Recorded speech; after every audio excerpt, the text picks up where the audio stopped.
রাত অনেক হয়েছে, ঢাকার আকাশে হালকা মেঘ জমেছে, দূরে কোথাও বিদ্যুতের আলো ঝলকাচ্ছে। রনি নিজের ছোট রুমে চুপচাপ বসে আছে, টেবিলের ওপর খোলা বই, কিন্তু চোখ বয়ে নেই। মনে বারবার ঘুরছে আজকের ঘটনাগুলো, নীলার কথা, লাইব্রেরির মুহূর্ত, আর রেস্টুরেন্টে রাকিবের চুপচাপ সাহায্য করা। সে আস্তে করে দীর্ঘশ্বাস ফেলল। মানুষ এত ভালো হয় কিভাবে? ঠিক তখন দরজায় টোকা পড়ল। রনি দরজা খুলতেই দেখে রাকিব দাঁড়িয়ে আছে, হাতে 2 কাপ চা। একটা কাপ রনির দিকে এগিয়ে দিতে দিতে রাকিব বলল, এই নে, এত রাত পর্যন্ত জেগে থাকলে চা লাগে। রনি কাপটা হাতে নিয়ে বলল, ধন্যবাদ। রাকিব রুমের ভেতরে ঢুকে বিছানায় বসে বলল, তুই আবার কি ভাবছিস এত? রনি কিছুক্ষণ চুপ থেকে বলল, কিছু না। রাকিব হেসে বলল, তোর কিছু না মানে অবশ্যই অনেক কিছু। রনি এবার নিচের দিকে তাকিয়ে ধীরে বলল, আমি আসলে অভ্যস্ত না এসবের সাথে। রাকিব বলল, কিসের সাথে? রনি আস্তে আস্তে উত্তর দিল, এভাবে কেউ পাশে দাঁড়ায় না সাধারণত। রাকিবের মুখের হাসিটা একটু নরম হয়ে গেল। সে আস্তে করে বলল, সব মানুষ একরকম না রে, কেউ কষ্ট দেয়, আবার কেউ কষ্ট কমাতেও আসে। রাকিব রনি বিভিন্ন কথা বলে আড্ডা দেয় অনেকক্ষণ। পরের দিন সকালে কলেজ ক্যাম্পাসে আজকে অন্যরকম একটা পরিবেশ। সিনিয়রদের গতকালের ঘটনার কথা প্রায় সবার মুখে মুখে। ক্লাসে ঢুকতে কয়েকজন ফিসফিস করে বলতে লাগলো, ওই যে রনি, ওই কালকে সিনিয়রদের সামনে দাঁড়িয়ে মুখের উপর জবাব দিয়েছিল। রনি এসব শুনেও কোনো প্রতিক্রিয়া দেখালো না, নিজের জায়গায় গিয়ে বসে বই বের করলো। নীলা আস্তে করে এসে তার সামনে দাঁড়ালো। আজকে এত চুপচাপ কেন? রনি তাকিয়ে বলল, আমি তো সবসময় চুপচাপ। নীলা ঠোঁট বাঁকিয়ে বলল, না, আজকে একটু বেশি। ঠিক তখন ওই ক্লাসে ঢুকলো সেই সিনিয়র ছেলেটা। সবাই মুহূর্তে চুপ হয়ে গেল। সে ধীরে ধীরে রনির সামনে এসে দাঁড়ালো। রাকিব ফিসফিস করে বলল, আবার কি শুরু করবে নাকি? কিন্তু সবাইকে অবাক করে দিয়ে ছেলেটা বলল, কালকে একটু বেশি হয়ে গেছে। পুরো ক্লাস স্তব্ধ। সিনিয়র আবার বলল, রাগের মাথায় যা করেছি ঠিক হয়নি। রনি শান্ত গলায় বলল, ঠিক আছে। ছেলেটা কয়েক সেকেন্ড তাকিয়ে থেকে চলে গেল। নীলা অবাক হয়ে বলল, এত সহজে মাফ করে দিল? রনি হালকা হাসলো। রাগ ধরে রাখলে মাথা ভারী হয়। রাকিব সাথে সাথে বলল, এই জন্যই বলি তুই মানুষ না, তুই একটা সাধু। সবাই হেসে উঠল। অন্যদিকে ঢাকার সেই অন্ধকার গলি। রাসেলের দলের সাথে বসে আছে পাভেল। সামনে টেবিলে টাকা, সিগারেট আর কয়েকটা মোবাইল। রাসেল টাকা গুনতে গুনতে বলল, দেখেছিস, ঢাকায় টাকা কামাই করতে মাথা লাগে, ভয় না। পাভেল ঠোঁট বাঁকিয়ে বলল, গ্রামে থাকলে এত টাকা কোনোদিন দেখতাম না। রাসেল মুচকি হেসে বলল, তুই আমার সাথে থাক, আরও দেখবি। ঠিক তখন দলের আরেকজন দৌড়ে এসে বলল, ভাই সমস্যা হয়েছে। রাসেল বিরক্ত হয়ে বলল, কি হয়েছে? ছেলেটা হাঁপাতে হাঁপাতে বলল, কাল যে দোকান থেকে টাকা নিয়েছিলেন লোকটা থানায় গেছে। এক মুহূর্তে পরিবেশটা বদলে গেল। রাসেলের চোখ শুরু হয়ে গেল। পুলিশে গেছে? সাহস তো কম না। পাভেল প্রথমবারের মতো একটু অস্বস্তি অনুভব করলো। সে আস্তে করে বলল, এখন কি হবে? রাসেল ঠান্ডা গলায় বলল, যারা কথা শুনে না তাদের চুপ করাতে হয়। এই কথা শুনে পাভেলের বুকের ভেতরটা কেমন যেন কেঁপে উঠল, কিন্তু পরক্ষণেই নিজের মনকে শক্ত করলো। কারণ এখানে মাত্র কয়েক ঘন্টায় যত টাকা ও পেয়েছে ততটা বাড়িতে থাকতে ও 1 মাসেও পেত না। বিকেলে কলেজ ছুটি হওয়ার পর নীলা, রাকিব আর রনি একসাথে বের হচ্ছিল। এখন রনি নীলার সাথে টুকটাক কথা বলে। হঠাৎ কলেজ গেটের সামনে একটা ছোট্ট ছেলে ফুল বিক্রি করতে এসে বলল, ভাইয়া, আপু ফুল নেন না একটা? রাকিব সাথে সাথে মজা করে বলল, ভাই জীবন বৃথা, কোনো গার্লফ্রেন্ড নাই, ফুল নিয়ে কাকে দিব? ছোট্ট ছেলেটা রনিকে বলল, নেন না ভাইয়া, সারাদিনে একটা ফুলও বিক্রি হয় নাই। রনি কিছুক্ষণ ছেলেটার দিকে তাকিয়ে থাকলো। হয়তো ছেলেটার মাঝে নিজের প্রতিচ্ছবি দেখতে পেল। তারপর পকেট থেকে টাকা বের করে পুরো ফুলের ঝুড়িটাই কিনে নিল। রাকিব, নীলা অবাক। ছেলেটা খুশিতে বলে উঠল, ভাইয়া, আল্লাহ আপনার ভালো করুক। ছেলেটা চলে যেতে রাকিব চোখ বড় বড় করে বলল, তুই পুরো দোকান কিনে ফেললি? রনি শান্তভাবে বলল, ওর দরকার ছিল। নীলা চুপচাপ রনির দিকে তাকিয়ে রইল। তার বুকের ভেতরটা অদ্ভুতভাবে নরম হয়ে গেল। রনি হঠাৎ ফুলগুলো নীলার দিকে বাড়িয়ে দিয়ে বলল, এগুলো তুমি রাখো, আমার রুমে রাখলে শুকিয়ে যাবে। নীলা অবাক হয়ে ফুলগুলো হাতে নিল। তার গাল হালকা লাল হয়ে গেছে। রনির কাছ থেকে ফুলের ঝুড়ি পেয়ে নীলার মনের মাঝে হাজারো প্রজাপতি উড়ে বেড়ানোর অনুভূতি হলো। রাকিবের ব্যাপারটাই খারাপ লাগলো, তবে ও কিছু বলল না। নিজের মনের সব খারাপ লাগা দূর করে নিজেকে স্বাভাবিক দেখানোর মিথ্যা অভিনয় করে নীলা ও রনির সাথে বাড়ির দিকে এগিয়ে যেতে লাগলো। রনি, নীলা আর রাকিব পাশাপাশি হাঁটছে। নীলার হাতে এখনো সেই ফুলের ঝুড়ি। সে মাঝে মাঝে চুপচাপ ফুলগুলোর দিকে তাকাচ্ছে, আবার আর চোখে রনির দিকেও তাকাচ্ছে। রাকিব আজকে অস্বাভাবিক চুপ। সাধারণত সে সবসময় হাসি ঠাট্টা করে, কিন্তু এখন কেমন যেন গম্ভীর হয়ে হাঁটছে। তার চোখ একবার নীলার হাতে থাকা ফুলের দিকে যায়, আবার নিঃশব্দে অন্যদিকে সরে যায়। হঠাৎ আকাশে বিদ্যুৎ চমকালো, তারপর মুহূর্তেই ঝমঝম করে বৃষ্টি নামলো। সামনের একটা দোকানের ছাউনির নিচে গিয়ে তিনজন দাঁড়ালো। বৃষ্টির ফোঁটাগুলো রাস্তার আলোয় চিকচিক করছে। চারপাশে কেমন ঠান্ডা নীরব একটা পরিবেশ। নীলা ফুলের ঝুড়িটা বুকে জড়িয়ে ধরে দাঁড়িয়ে আছে। রনি আস্তে করে বলল, ফুলগুলো ভিজে যাবে। নীলা মুচকি হেসে বলল, সমস্যা নেই, কিছু জিনিস একটু ভিজলে আরো সুন্দর লাগে। কথাটা শুনে রনি কয়েক সেকেন্ড চুপ করে রইল, আর পাশেই দাঁড়িয়ে থাকা রাকিব নিঃশব্দে দুজনকে দেখল। তার বুকের ভেতরটা কেমন হালকা ব্যথা করলো, তবুও মুখে কিছু প্রকাশ করলো না। বৃষ্টিটা আরো জোরে নামছে। রনি পাশের দোকান থেকে 3 কাপ গরম চা নিয়ে এলো। 1 কাপ নীলার দিকে বাড়িয়ে দিয়ে বলল, ঠান্ডা লাগবে, এটা নাও। নীলা মুচকি হেসে কাপটা নিল। তার হাতে এখনো ফুলের ঝুড়ি। রাকিব চুপচাপ নিজের কাপটা হাতে নিল, কিন্তু চোখ বারবার চলে যাচ্ছে রনি আর নীলার দিকে। নীলা আস্তে করে বলল, আজকের দিনটা কেন জানি অনেক ভালো লাগছে। রনি হালকা হেসে বলল, ভালো লাগা থাকলে দিনও ভালো লাগে। কথাটা শুনে নীলা নিচের দিকে তাকিয়ে মুচকি হাসলো, আর সেই হাসিটা দেখে রাকিবের বুকের ভেতরটা হঠাৎ মোচড় দিয়ে উঠল। সে মুখ ঘুরিয়ে বৃষ্টির দিকে তাকালো। মনে মনে বলল, তোরা একসাথে থাকলে সত্যিই ভালো লাগে, তাহলে আমার এত খারাপ লাগছে কেন? রাকিব ভালো করেই বুঝতে পারছে নীলার চোখের চাহনি। রাকিব গভীর শ্বাস নিল। নিজেকে বোঝানোর চেষ্টা করলো, রনির জীবনে কষ্ট ছাড়া আর কিছু পায়নি। ও যদি নীলার সাথে ভালো থাকে তাহলে আমার তো আরো খুশি হওয়ার কথা, কিন্তু আমি স্বার্থপরের মতো শুধু নিজের কথা চিন্তা করে যাচ্ছি। প্রাণপ্রিয় বন্ধুর জন্য যদি এইটুকু স্যাক্রিফাইস করতে না পারি তাহলে কিসের বন্ধু? কিন্তু মন কি এত সহজে মানে? হঠাৎ করে নীলা বলল, রাকিব তুমি এত চুপ কেন আজকে? রাকিব কয়েক সেকেন্ড চুপ থেকে হেসে বলল, ও কিছু না, বৃষ্টির দিনে মানুষ একটু দার্শনিক হয়ে যায়। রনি হেসে বলল, তুইও দার্শনিক আর তেলাপোকাও পাখি। তিনজনই হেসে উঠল, কিন্তু হাসির আড়ালেও রাকিবের বুকের ভেতরে কষ্টটা রয়ে গেল। বৃষ্টি একটু কমতেই তারা আবার হাঁটা শুরু করলো। রাস্তার এক পাশ দিয়ে হাঁটার সময় নীলা অসাবধানতাবশত পিছলে যেতে নিল। রনি দ্রুত তার হাত ধরে ফেলল। এক মুহূর্তের জন্য সময় যেন থেমে গেছে। নীলা অবাক চোখে রনির দিকে তাকিয়ে রইল। রনিও হাতটা ছাড়তে কয়েক সেকেন্ড দেরি করলো। আর ঠিক তখনই কয়েক কদম পেছনে হাঁটা রাকিব সবকিছু দেখল। তার ঠোঁটে ছোট্ট একটা হাসি ফুটল, কিন্তু সেই হাসির ভেতরে লুকিয়ে ছিল তীব্র কষ্ট। সে আস্তে করে চোখ নামিয়ে ফেলল আর আপন মনে হাঁটতে শুরু করলো। নীলা নিজের রুমে শুয়ে আছে। ফুলের ঝুড়িটার দিকে তাকিয়ে তার ঠোঁটের কোণে অজান্তেই হাসি ফুটে উঠল। সে আস্তে করে একটা ফুল হাতে নিয়ে ফিসফিস করলো, পাগল ছেলে। ঠিক তখনই দরজার বাহিরে নীলার মা আয়েশা বেগমের কণ্ঠ শোনা গেল। নীলা, ঘুমাসনি এখনো? নীলা তাড়াতাড়ি ফুলগুলো গুছিয়ে রেখে বলল, জি, এখনোই ঘুমাবো। আয়েশা বেগম ভেতরে এসে মেয়ের মুখের দিকে তাকিয়ে বলল, তোর মুখ এত লাল কেন? জ্বর আসছে নাকি? নীলা অপ্রস্তুত হয়ে বলল, না তো।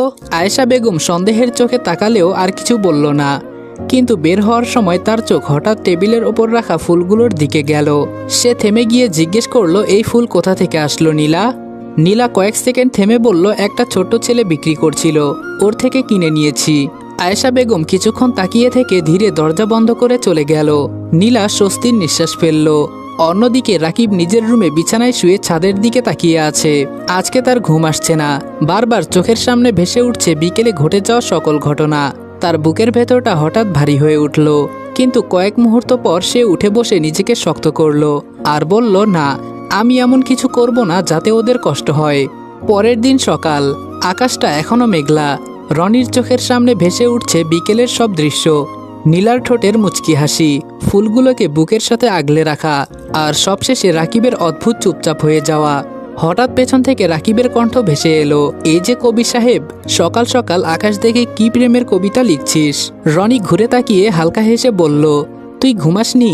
রাকিব চোখ কসলাতে কসলাতে বলল, ঘুম আসছিল না। রনি কয়েক সেকেন্ড তাকিয়ে বলল, সব ঠিক আছে তো?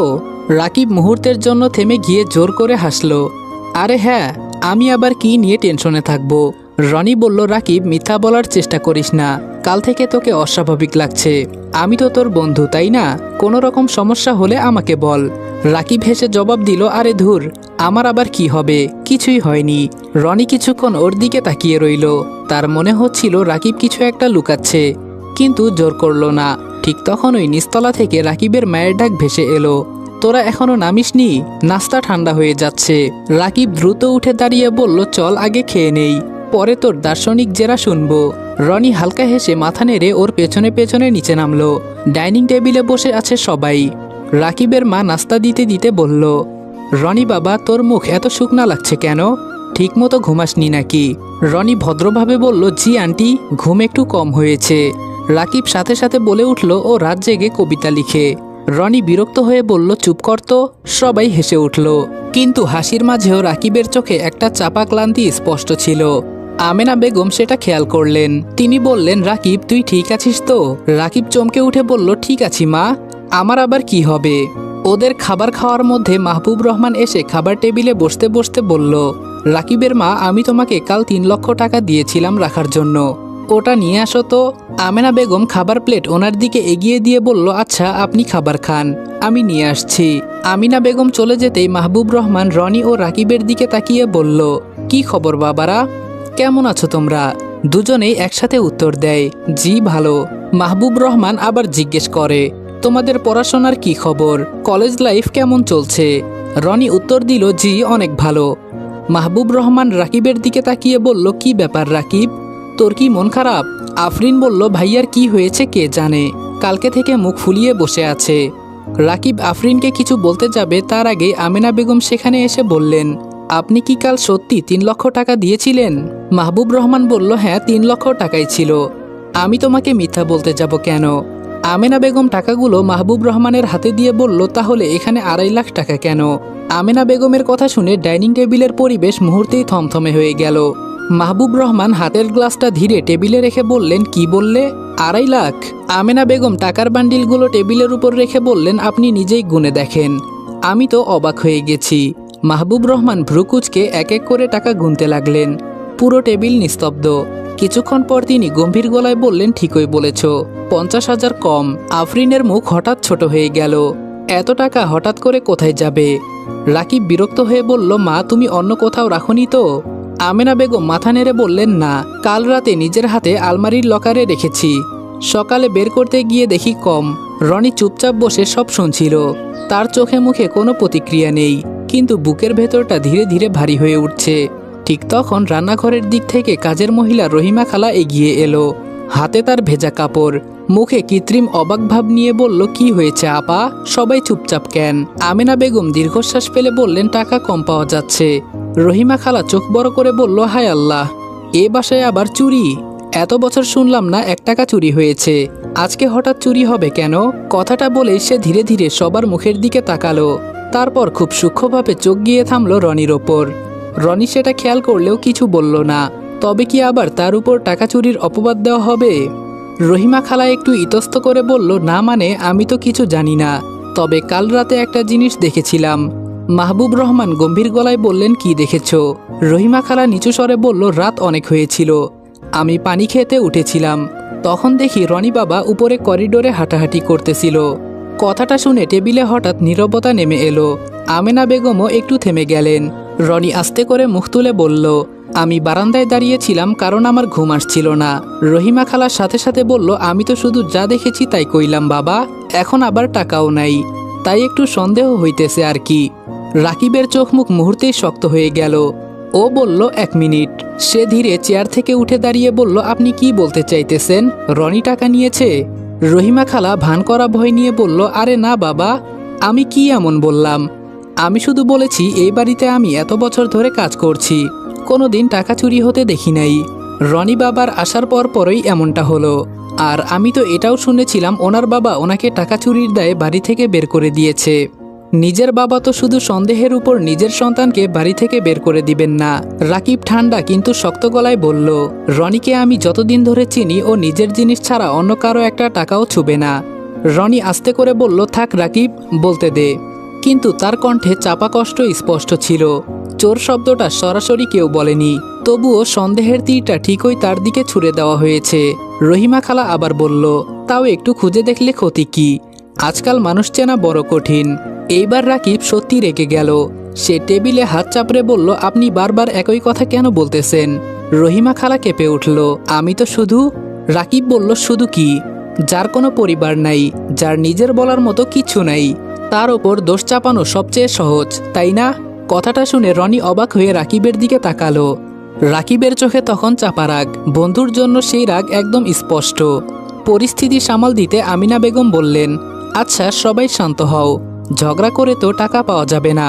তখন ওই আফরিন দ্বিধাভরা গলায় বলল, আমি একটা কথা বলবো। সবাই ওর দিকে তাকালো। আফরিন আস্তে করে বলল, আজকে সকালে আমি দেখেছিলাম রহিমা খালা নিজের ব্যাগটা খুব তাড়াহুড়ো করে লুকাচ্ছিল। আমি যেতেই উনি ভয় পেয়ে যায়। রহিমা খালার মুখ মুহূর্তেই ফ্যাকাশে হয়ে গেল। কি সব উল্টাপাল্টা কথা কও? আফরিন এবারও বলল, আমি মিথ্যা বলছি না। রাকিব ধীরে ধীরে রহিমা খালার দিকে তাকালো। তার চোখ সরু হয়ে এলো। তাহলে ব্যাগটা দেখাতে সমস্যা কোথায়?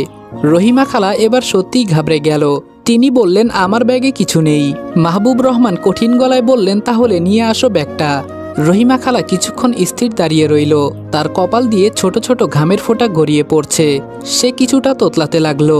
আমি এই বাসায় এত বছর কাম করছি, আপনারা আমাকে সন্দেহ করতেছেন? আর ওই দিনের ছেলের জন্য রাকিব বাবা আমার সাথে তর্ক করলো। মাহবুব রহমান ঠান্ডা গলায় বললেন, সন্দেহ তুমি শুরু করেছো, এখন ব্যাগ দেখাতে সমস্যা কোথায়? রহিমা খালার চোখে এবার স্পষ্ট ভয় দেখা গেল। রনি চুপচাপ সব দেখছিল। হঠাৎ তার মনে পড়ে পুরনো সব স্মৃতি। 10,000 টাকা চুরির দায়ে তার বাবা তাকে অমানুষের মতো মেরেছিল। এখানেও যদি তার উপরে দায় আসে তাহলে তার কি হবে? তো গাইস, সৎ মায়ের অপবাদ গল্পের এই পার্টটা এখানে সমাপ্ত করা হলো। তো তোমরা যদি নেক্সট পার্ট চাও তাহলে এই ভিডিওতে 5,000 লাইক আর 500 কমেন্ট করে দিও। তাহলে বুঝবো তোমরা গল্পের প্রতি অনেক ভালোবাসা দেখাচ্ছ আর গল্পটা তোমরা চাচ্ছ।